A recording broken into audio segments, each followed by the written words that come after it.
Bonsoir à tous, bienvenue pour ce nouveau live sur Trimax Triathlon Magazine où ce soir nous allons aborder une thématique, je dirais, nutritionnelle en rapport avec l'article qui a été publié dans le dernier magazine que je vous invite à aller télécharger. Donc un sujet sur l'importance des lipides dans la ration des triathlètes. Voilà, donc c'est le thème du soir, un thème qui va, comme souvent avec les sujets nutrition, qui devrait intéresser pas mal de monde. Et donc on va pas tarder à démarrer. Je vais essayer de prendre le live en même temps sur l'ordinateur pour voir vos questions, puisque je vous rappelle que le concept c'est environ 10 minutes, un quart d'heure de présentation, d'explication. Et puis ensuite, vous aurez la parole pour me poser vos questions. Et c'est l'intérêt de ces lives sur Trimax qu'on a mis en place maintenant il y a presque 2 ans. C'est de vous accompagner dans votre pratique et de répondre à vos questions en direct grâce à la magie d'Internet et de Facebook. Voilà, donc on va commencer et voilà, je prends le live en même temps, comme ça j'aurai les questions qui apparaîtront en dessous. Alors les lipides, donc c'est une famille et une catégorie d'aliments qui comprend tous les corps gras, et donc c'est un constituant essentiel de notre ration, avec les autres que sont les glucides, les protéines, l'eau, les vitamines et les minéraux et les oligo-éléments. Donc c'est quelque chose qui doit apparaître dans la ration d'une personne, d'un sportif, de manière incontournable. Tous les jours, il faut absorber des lipides.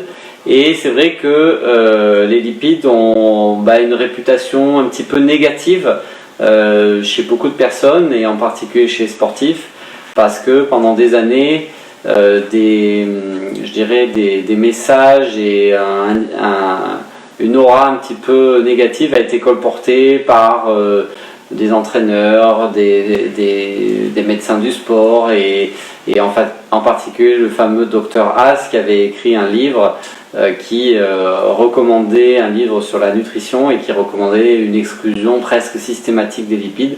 Donc pendant des années, les sportifs ont été bercés dans l'illusion que les lipides étaient mauvais et qu'il fallait les réduire au maximum pour performer en sport, et en particulier dans les sports d'endurance.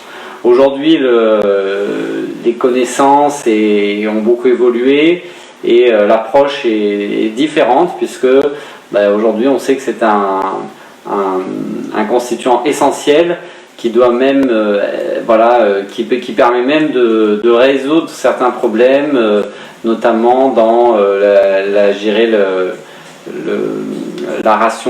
l'apport énergétique chez un sportif qui s'entraîne beaucoup, qui a une forte dépense énergétique. L'approche est un petit peu différente. On part du principe que c'est un constituant essentiel dans la ration d'un sportif pour plusieurs raisons, et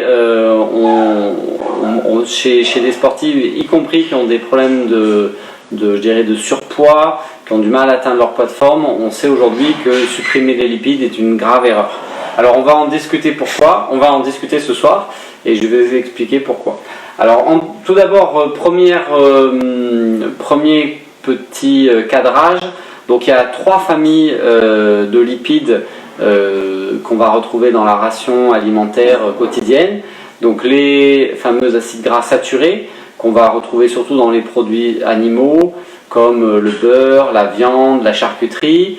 Les acides gras monoinsaturés, qui sont des acides gras avec des chaînes moléculaires un petit peu plus complexes, qu'on va retrouver notamment dans un certain nombre de produits végétaux, et notamment certaines huiles, comme l'huile d'olive. Et puis les acides gras polyinsaturés, qui sont des acides gras essentiels, qui ont une chaîne moléculaire assez complexe, et qui vont avoir un rôle fondamental, notamment dans la régénération cellulaire, dans la production d'un certain nombre d'hormones, et qu'on va retrouver dans des catégories d'aliments bien précises, voilà, notamment dans les poissons d'eau froide, dans un certain nombre d'huiles ou de graines, comme les graines de lin, et qui sont bien souvent insuffisamment couverts ou apportés par l'alimentation des sportifs. Donc voilà, 3 catégories d'aliments. Acides gras saturés qui va représenter la majeure partie des apports en termes de quantité, hein, puisqu'on considère que chez un sportif, c'est de l'ordre de 19 grammes par jour d'acides gras essentiels qu'il faut apporter, 16 grammes chez une femme. Acides gras polyinsaturés, monoinsaturés qui vont eux aussi avoir une ampleur encore plus conséquente avec de l'ordre de 40 à 50 grammes par jour. Et puis acides gras polyinsaturés qui eux sont plus compliqués à trouver, dont les apports ne doivent pas être trop importants, sinon comme souvent en matière de nutrition on a les effets inverses, le plus est l'ennemi du bien, et donc avec des apports de l'ordre de 1,4 à 4,7 grammes par jour chez les sportifs. Alors voilà, ces 3 grandes familles d'aliments, il faut les retrouver au quotidien dans l'alimentation. Il est donc impératif d'absorber des acides gras tous les jours, que l'on s'entraîne ou pas. Ça va vous permettre de bénéficier de tous leurs aspects positifs, notamment en termes de satiété. Hein, les aliments gras vont ralentir le processus digestif, vous rassasier rapidement, à l'inverse d'aliments très glucidiques ou d'alimentation très glucidique à base de féculents, de fruits, de produits sucrés qui va vous rassasier beaucoup moins rapidement et qui va surtout générer des fluctuations de glycémie très conséquentes. Hein, les acides gras ont cette vertu, c'est qu'ils permettent de lisser la glycémie, votre taux de sucre dans le sang, donc de mieux diffuser les nutriments dans votre organisme et de soulager un petit peu votre pancréas et tous les systèmes de régulation de la glycémie. Donc ça c'est parmi des effets positifs très intéressants. Vous avez aussi dans les effets intéressants des acides gras, notamment des acides gras essentiels, c'est que ça va vous contribuer à la sécrétion d'un grand nombre d'hormones et de neurotransmetteurs, et notamment les fameuses hormones stéroïdiennes, comme la testostérone, qui vous permettent de faire face à une charge d'entraînement, de récupérer plus rapidement. Les acides gras essentiels ont aussi un rôle important au niveau des membranes cellulaires. Donc quand vous faites du sport de manière assez intensive, vos membranes cellulaires sont agressées, sont abîmées par des phénomènes d'oxydation. C'est particulièrement valable dans les sports d'endurance. Et donc un bon apport en acides gras va contribuer à entretenir et faciliter la régénération cellulaire de toutes vos cellules, que ce soit des cellules nerveuses, des cellules musculaires, des cellules digestives, etc.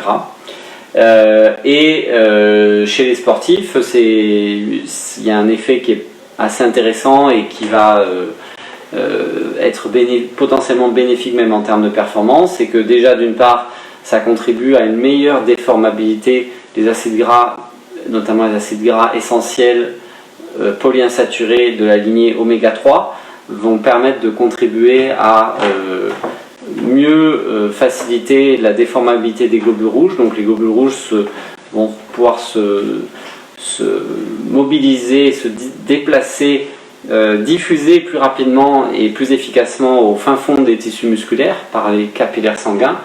Et puis il y a aussi un effet au niveau anti-inflammatoire. Hein, les acides gras oméga 3 ont un effet anti-inflammatoire notable. Donc tout ce qui peut permettre de couvrir ses besoins en acides gras oméga 3, en acides gras polyinsaturés oméga 3, comme la consommation régulière de poissons d'eau froide, de graines de lin, de végétaux verts, va permettre d'atteindre ces objectifs. A l'inverse, si vous n'apportez pas, vous ne couvrez pas vos besoins, le risque est un vieillissement musculaire accéléré, des difficultés à récupérer et à absorber une charge d'entraînement conséquente, voire aussi dans les cas des sportifs blessés, à entretenir quelque part une réponse inflammatoire, voilà, puisque les acides gras essentiels ont des effets anti-inflammatoires et vont contribuer donc à soigner ou à prévenir les problèmes toutes les pathologies en HIIT, comme par exemple les fameuses tendinites. Alors comment avoir des apports nutritionnels équilibrés en acides gras essentiels? Je dirais qu'il faut envisager à chaque repas de consommer des sources lipidiques relativement conséquentes, et si vous n'avez pas de problème particulier de surpoids, ne vous privez pas. Il n'y a pas de raison de quantifier de manière ultra précise ces apports en acides gras à partir du moment où ce sont des lipides de bonne qualité et que vous privilégiez des sources je dirais, naturelles de lipides. Alors par exemple, si on prend les différents repas les uns après les autres, au petit déjeuner, il est tout à fait possible de consommer des aliments gras relativement classiques comme du beurre, hein, qui va en plus vous apporter des vitamines liposolubles très importantes comme les vitamines A, D, vitamines fondamentales E et K.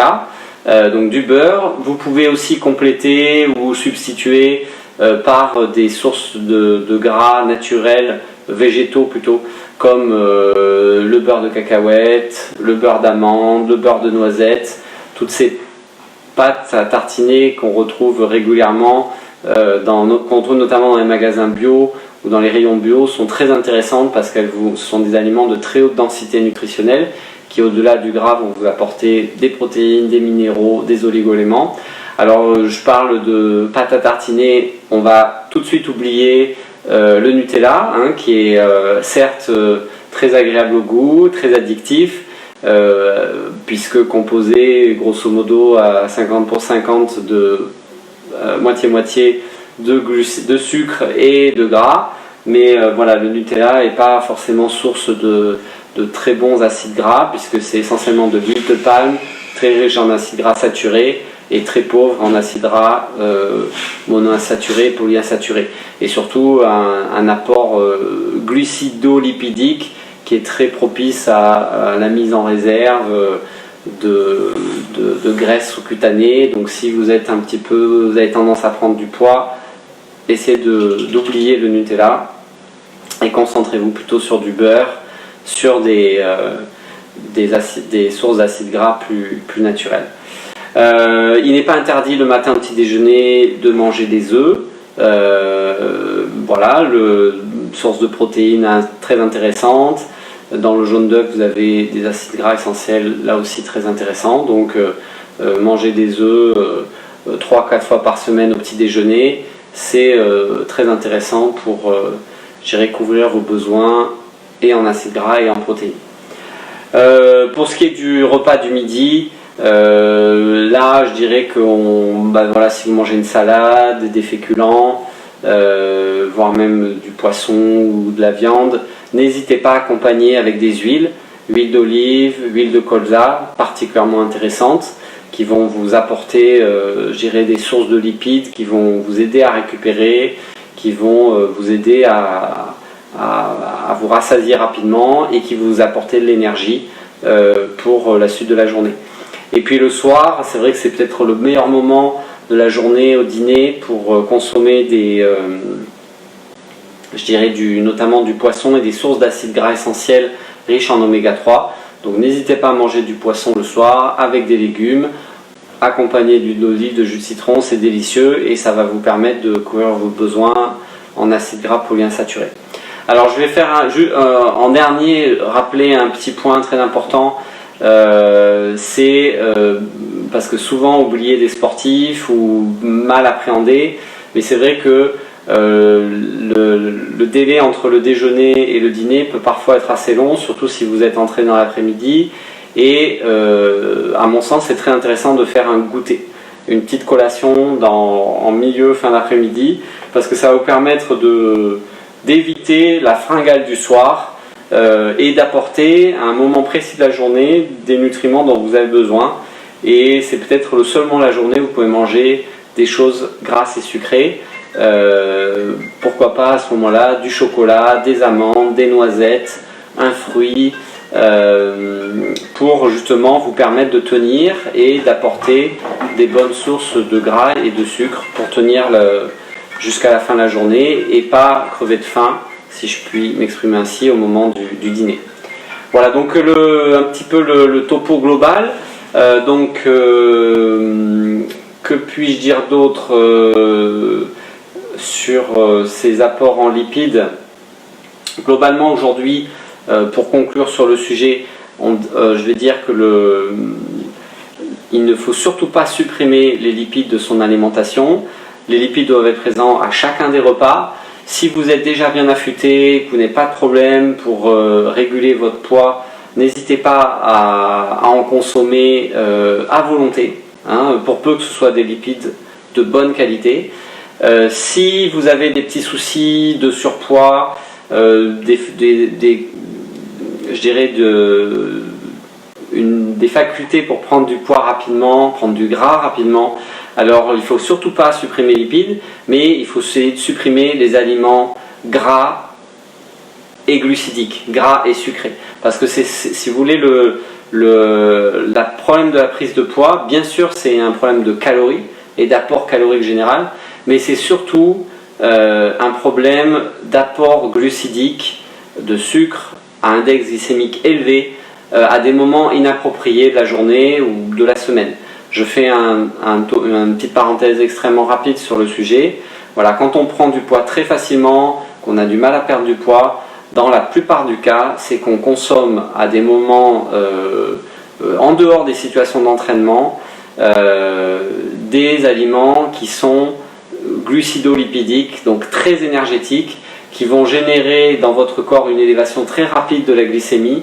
Donc, et c'est là le problème, une très forte sécrétion d'insuline qui va générer un stockage au niveau de vos tissus adipeux corporels.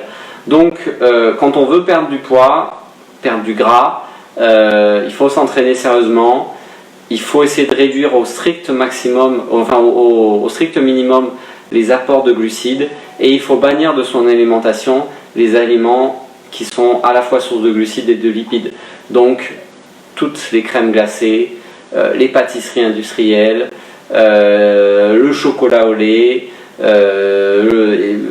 voilà, tout ce qui est bon au goût, que votre cerveau réclame de manière quasi addicte, hein, puisqu'il y a des études extrêmement poussées qui ont montré que notre cerveau a beaucoup de mal à se réguler lorsqu'on soumet l'organisme, lorsqu'on apporte à l'organisme des aliments gras et sucrés. Donc on devient addict et il faut donc se sevrer de ce type d'aliments. Et donc plutôt que de manger des biscuits gras et sucrés au goûter, et bien essayez de manger que des aliments quasiment que lipidiques, comme des amandes, des noisettes, des noix, du chocolat noir à 70, 80, 90% qui est très riche en lipides et peu en glucides. Voilà, pour vous caler rapidement et vous enlever l'envie de manger des choses sucrées. Voilà, j'ai fini sur cette petite aparté. Je dirais pour conclure, donc, gardez des aliments lipidiques dans votre ration, en particulier les jours de repos. Les jours d'entraînement, c'est bien évident que votre physiologie est un petit peu différente et qu'on va éviter de manger des repas trop gras avant l'entraînement, surtout avant des séances de natation, de course à pied, où la digestion peut gêner l'effort si l'estomac est, je dirais, chargé en aliments. Après l'entraînement, vous pouvez manger des repas normaux. Pendant l'entraînement, essayez aussi de limiter la consommation de lipides, surtout si vous avez du mal à digérer à l'effort, et privilégiez plutôt des aliments simples à digérer, comme des fruits, comme des pâtes de fruits, des boissons énergétiques, des choses qui vont vous apporter des glucides et qui vont limiter le processus digestif. Donc pendant l'effort, on essaie de limiter la consommation de lipides, surtout si on a un petit peu de mal à digérer tout en produisant un effort. Voilà, donc j'en ai terminé pour cette partie relative au speech. Donc mangez gras, n'hésitez pas, ne vous privez pas à consommer des aliments gras. Et maintenant on va passer à la partie questions.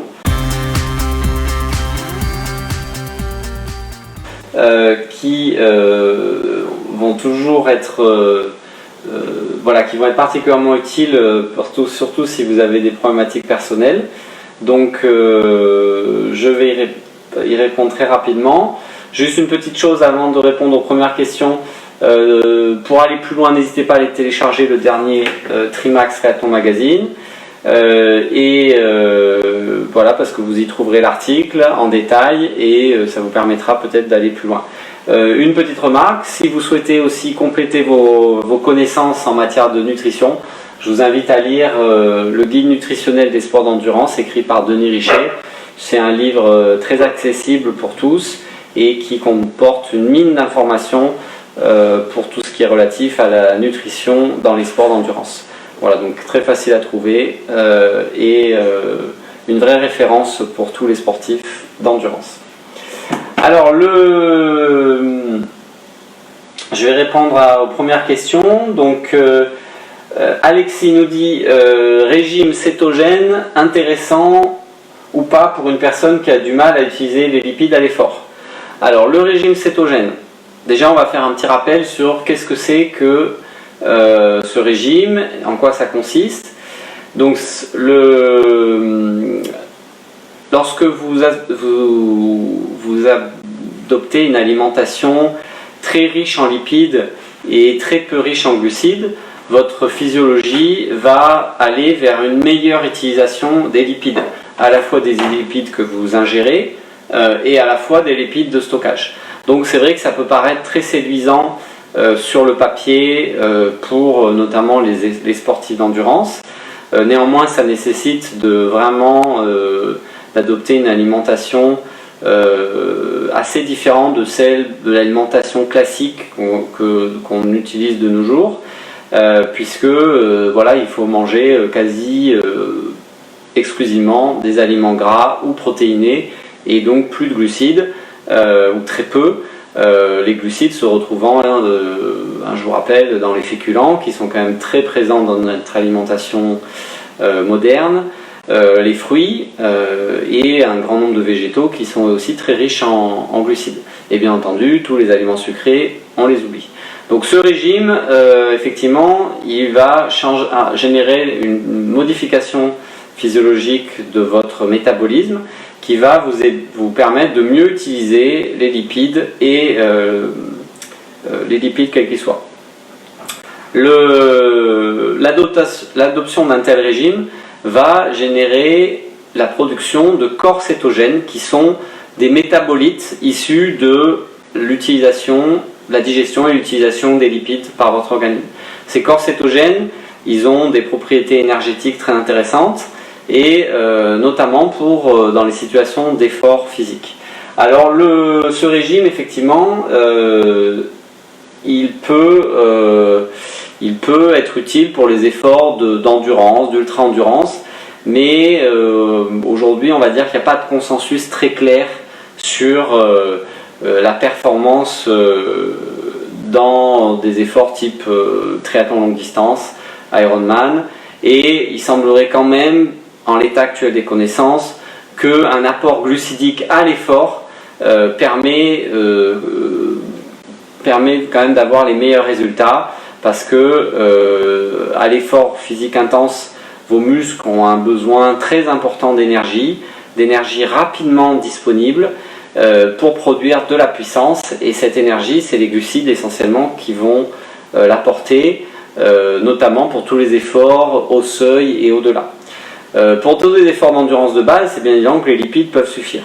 Mais je vous rappelle que notre corps, nos muscles utilisent en permanence un mix énergétique, et ce mix énergétique il fluctue en fonction de l'intensité de l'effort.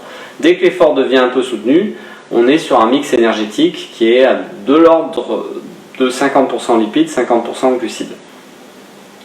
Donc à partir du moment où on apporte très peu de lipides à son organisme, que ce soit dans les phases d'entraînement et le jour de la course, on peut aisément imaginer qu'on ait du mal à produire des efforts très intenses et je dirais à faire face à des besoins où il faut produire suffisamment de watts pour monter vite une côte, pour rattraper quelqu'un, et ainsi de suite. Donc, moi je dirais que le régime cétogène, il faut l'essayer. C'est très intéressant dans les phases d'entraînement de varier ses apports en nutritionnels et notamment en glucides, de ne pas hésiter à faire des séances à jeun qui va stimuler la lipolyse et l'utilisation des lipides, de ne pas hésiter à faire des séances mixtes où on part à jeun et on continue en s'alimentant en glucides, pas hésiter à faire des séances où on s'hyperalimente en glucides, et puis il faut aussi s'habituer à digérer à l'effort en absorbant des aliments peut-être un petit peu plus lipidiques, un peu plus lourds à digérer, notamment des aliments avec beaucoup d'oléagineux, amandes, noisettes et autres. Voilà, et c'est en mixant tout ça, à mon avis, qu'on a les meilleurs bénéfices, sachant que le jour J, de toute façon, il faut quand même consommer des glucides pour soutenir la glycémie à l'effort et être le plus efficace possible. Maintenant, c'est bien évident que si on est très économe et qu'on n'a pas besoin d'avoir des apports glucidiques très élevés, c'est forcément un plus quand l'effort se prolonge au-delà de 10 heures. Voilà, donc je dirais qu'il faut expérimenter, il faut que chacun trouve un petit peu le régime qui lui convient à l'effort, le type d'aliment qui lui convient, la posologie, et chaque individu est différent entre des athlètes hyper entraînés, très affûtés, des athlètes moins entraînés, moins affûtés, des morphologies, des physiologies différentes. Donc il faut tester et essayer de trouver ce qui convient le mieux pour performer à l'effort. Alors on poursuit parce qu'il y a pas mal de questions que je vais ouvrir et je vais essayer d'y répondre au fur et à mesure. Peut-être sur cet écran ce sera plus simple. Alors, il faut que je retrouve le live, voilà. Donc,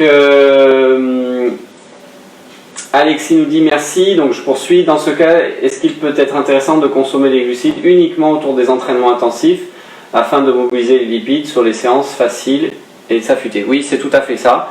On va garder les glucides pour les séances spécifiques, les séances intensives, et là, dans ces cas-là, il ne faut même pas hésiter à s'hyper-alimenter en glucides en allant jusqu'à 60 grammes par heure, voire plus.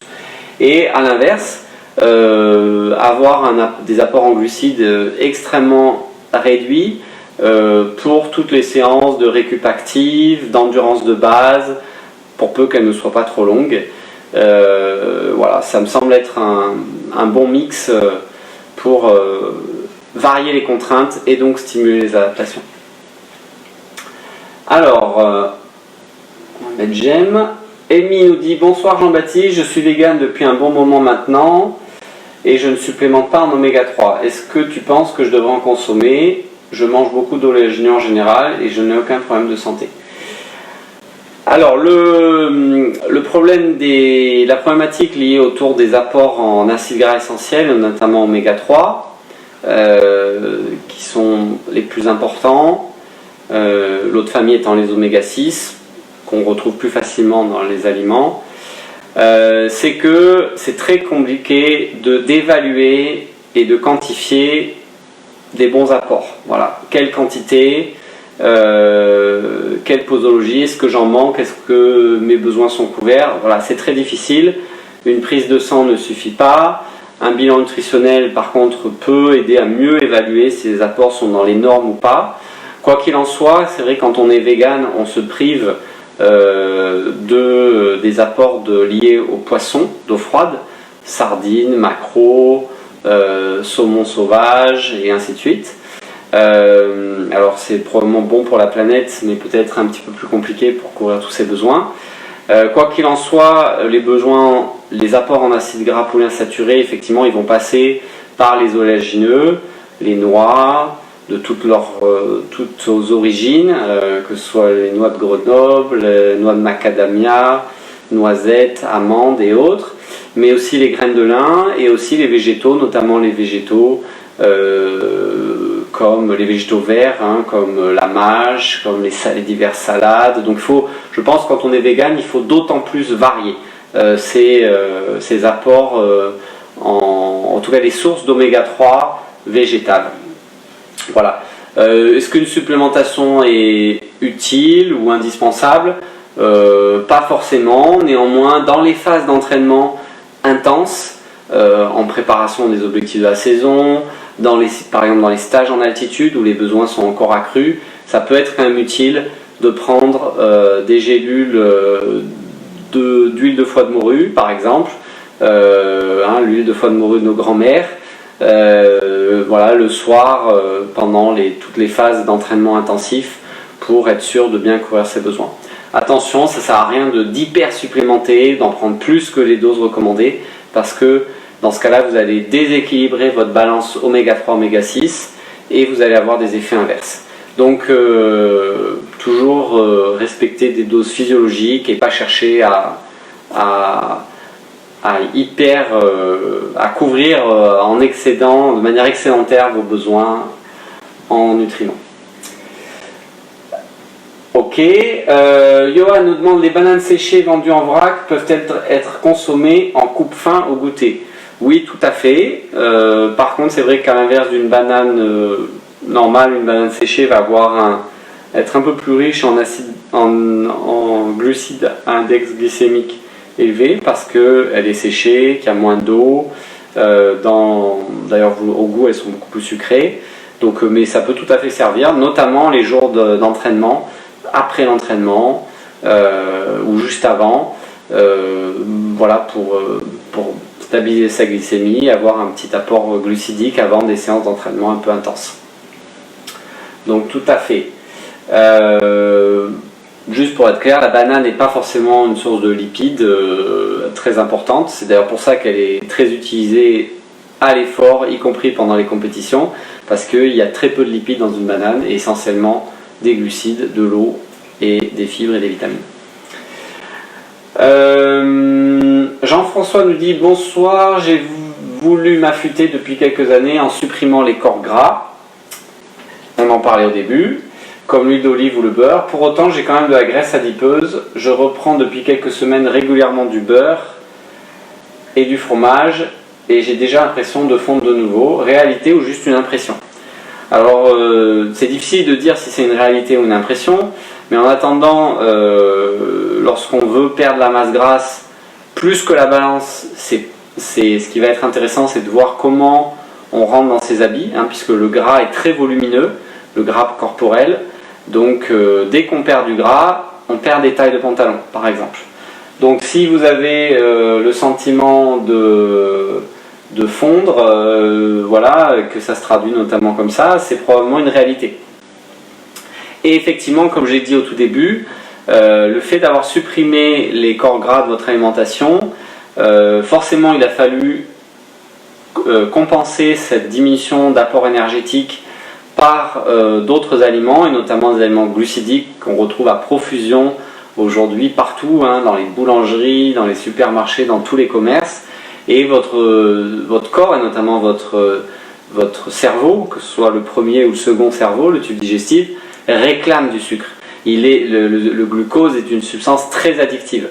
Donc si vous avez supprimé des lipides de votre alimentation, vous êtes certainement reporté vers des glucides, et ça a contribué à générer une sécrétion d'insuline, donc du stockage. Si aujourd'hui vous faites machine arrière en réintégrant dans votre alimentation des lipides, en parallèle, en diminuant, en tout cas je vous invite à le faire, les glucides, il est fort probable que vous allez repartir sur une nouvelle dynamique avec donc une moindre sécrétion d'insuline et donc au final avec l'entraînement une perte de poids. Donc merci pour ce témoignage, parce que ça rejoint tout à fait aujourd'hui la tendance et les recommandations, en tout cas que moi je peux faire aux sportifs que je rencontre, à mes athlètes. Mangez du gras, ne vous privez pas. Par contre, voilà, les jours de repos, essayer de limiter au maximum les aliments glucidiques et notamment les aliments au goût sucré, et en particulier les sodas, tous les aliments au goût très sucré. Alors, on va poursuivre avec les autres questions. J'ai vu qu'il y en avait d'autres. Je vais essayer de les retrouver sur cet ordinateur. C'est plus facile pour moi pour les lire. 2 secondes.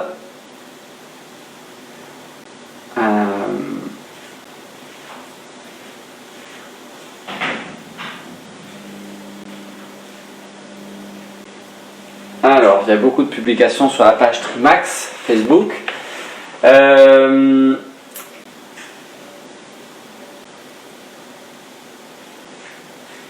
Alors, n'hésitez pas à les poser par écrit, on a encore quelques minutes.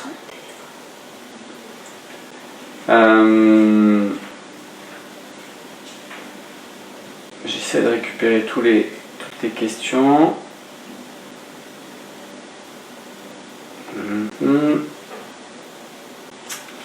Peut-être là.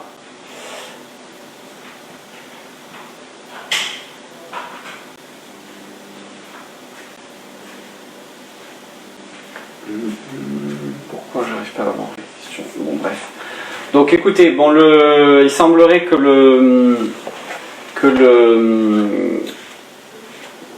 il n'y en ait plus de temps que ça.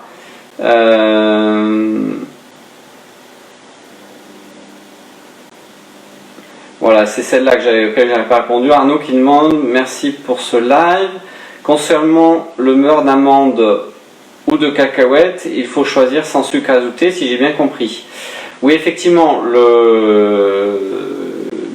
voilà, pour ce qui est des apports, des sources de lipides, comme notamment, voilà, aujourd'hui, ce qu'on retrouve très facilement, toutes ces pâtes, ou ces beurres d'amande, beurre de cacahuètes, beurre de noisettes, c'est vrai qu'il vaut mieux les prendre bio, sans sucre ajouté, puisque là vous allez avoir des sources, c'est des aliments qui sont essentiellement riches en lipides et en protéines, donc très intéressant en collation, pour le petit déjeuner, au goûter, et je dirais que à utiliser avec des aliments les moins glucidiques possibles, ou en tout cas avec des index glycémiques les plus faibles possibles, comme du pain complet, voilà, des pains riches en fibres, ou des fruits, ou des compositions en mélangeant fruits, céréales, beurre d'amande ou de noisettes ou de cacahuètes. Voilà, donc essayez d'éviter de toujours, voilà, ça c'est une bonne habitude à prendre. Regardez la composition, les étiquettes, et privilégier les aliments qui ont les compositions les plus simples possibles, avec voilà, le moins d'additifs, de composés supplémentaires. Et c'est vrai que si vous faites attention à vos apports en glucides, allez regarder, parce que c'est vrai qu'on se rend compte qu'il y a quand même de plus en plus souvent du sucre ajouté dans les aliments, et forcément ça, isolément c'est pas bien grave, mais à l'échelle d'une année de consommation ou plus, forcément ça peut vite représenter des quantités importantes, hein. C'est comme le sucre dans le café. Si chaque fois qu'on prend un café on rajoute un sucre, et à la fin de l'année ça fait des kilos de sucre, et forcément ça se répercute sur votre physiologie, sur la balance. Voilà, et si on prend l'habitude de boire son café sans sucre, forcément on enlève une source de sucre, de glucides à index glycémique relativement élevé. Allez, j'ai une dernière question. Vadim nous demande: bonjour Jean-Baptiste, que pensez-vous de la spiruline? Personnellement, je n'y vois aucun effet sur moi, dois-je continuer? Alors, c'est une très bonne question, parce que, notamment dans sa deuxième partie, je ne vois aucun effet sur moi. Alors c'est vrai qu'en matière de nutrition, c'est très difficile de ressentir des effets immédiats, soudains, spectaculaires, parce que l'alimentation est au cœur de notre physiologie, que les processus d'assimilation, de digestion, d'assimilation des aliments, des nutriments, ne sont pas immédiats. Donc les effets sont plutôt des effets au long cours, en termes notamment de santé, en termes de morphologie, en termes d'énergie et de performance sportive. Et donc la spiruline, effectivement, rares sont les personnes qui ressentent des effets spectaculaires, mais par contre, ce qu'on peut dire, c'est du bon sens, et je dirais lié à l'analyse du produit. La spiruline, voilà, c'est un produit naturel, c'est une algue qui est très riche en de nombreux nutriments, notamment en acides gras essentiels, très riche en protéines, en minéraux, en oligo-éléments, pour peu que ce soit la spiruline de qualité. Donc forcément, ça va être un soutien, un plus pour l'organisme, notamment dans les situations d'entraînement intense, je dirais un petit peu de surmenage intellectuel, physique. Ça va soutenir votre organisme et ça va l'aider à récupérer et à faire face au quotidien. Voilà, donc je pense personnellement que la spiruline, c'est un aliment qui est très naturel, puisque là encore c'est une algue, donc c'est presque lié à l'agriculture, un produit de l'agriculture, et que pour peu qu'elle soit de qualité, on peut en consommer quasiment toute l'année, et en particulier dans les phases d'entraînement intensif, où là ça va compléter les apports nutritionnels généraux. Voilà. Par contre, c'est vrai que, et je vais tout à fait dans ce sens, quand je consomme de la spiruline, je ne ressens pas d'effet bénéfique spectaculaire immédiat. Par contre, je sais que c'est bon pour mon corps et bon pour ma récupération. Voilà, donc je vous invite à continuer.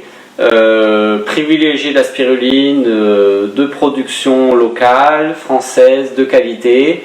Il y a une multitude de producteurs qui produisent de la très bonne spiruline en France, dans toutes les régions.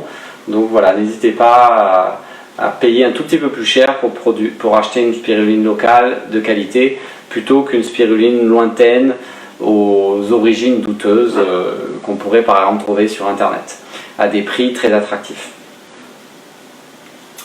Voilà, alors bonsoir Alain. Allez, Alain, je suis sympa, je vais prendre ta question pour terminer.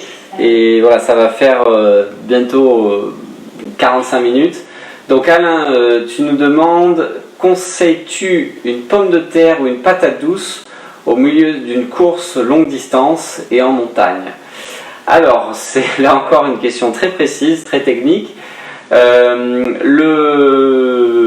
Effectivement, lorsqu'on fait un effort de longue durée, en montagne, donc intense, les apports en glucides sont fondamentaux.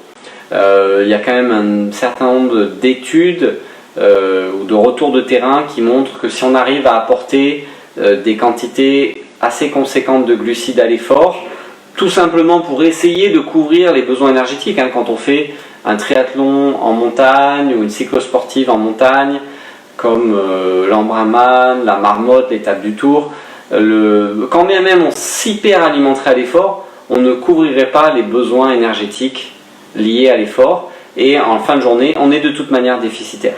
Donc il faut s'alimenter impérativement pendant ces efforts-là, s'alimenter principalement en glucides parce que c'est ce qui va passer et être digéré le plus facilement et qui va vous apporter relativement rapidement des glucides et du glucose dont vos muscles ont besoin pour fournir des efforts dans les ascensions notamment. Et donc dans ces aliments glucidiques, effectivement, les pommes de terre, les patates douces sont très intéressantes parce que très peu lipidiques, très riches en glucides. Alors je recommence. Très riches en glucides, donc c'est ce qu'on recherche, très peu lipidiques, donc très digestes, et en plus source de minéraux, d'eau et assez peu fibreux. Donc ça se digère bien, ça apporte beaucoup d'énergie, donc c'est très utile. Alors la différence entre les pommes de terre et les patates douces, c'est que les patates douces ont une teneur en amidon un petit peu supérieure aux pommes de terre. Et c'est vrai que ça fait par exemple partie des régimes paléo, parce que c'est une pomme de terre très naturelle, qu'on peut retrouver à l'état sauvage, et qui est source de féculents, d'amidon, particulièrement intéressant à ces moments-là. Donc je dirais que, bon, allez, il n'y a pas à avoir de différence fondamentale à quantité identique entre pommes de terre et patates douces. La pomme de terre est peut-être moins sucrée, la patate douce au goût un peu plus sucré. Et je dirais que les deux sont bien. Maintenant, ça dépend un petit peu des affinités, des goûts, mais en tout cas, ça peut être un aliment très utile pour, je dirais, des efforts de longue durée en montagne. Merci Alain pour cette question. Malheureusement, j'ai pas pu avoir une réponse très tranchée. Je dirais que c'est peut-être plus une histoire de goût qu'autre chose, puisque au final, ça va apporter autant de glucides et ça va digérer plus ou moins de la même manière. Alors, on en a terminé pour ce soir, pour ce live. Merci à tous pour votre participation. Merci pour vos questions. N'hésitez pas à aller lire et à télécharger le dernier Trimax et à lire l'article dans le dernier Trimax Triathlon Magazine. Si vous avez des questions, revenez vers moi via la page Facebook Trimax ou écrivez-moi en direct via les réseaux sociaux. Et puis écoutez, je vous souhaite une bonne soirée, un bon entraînement pour le week-end à venir et puis à très bientôt pour un prochain live sur Trimax Triathlon Magazine. Bonne soirée à tous.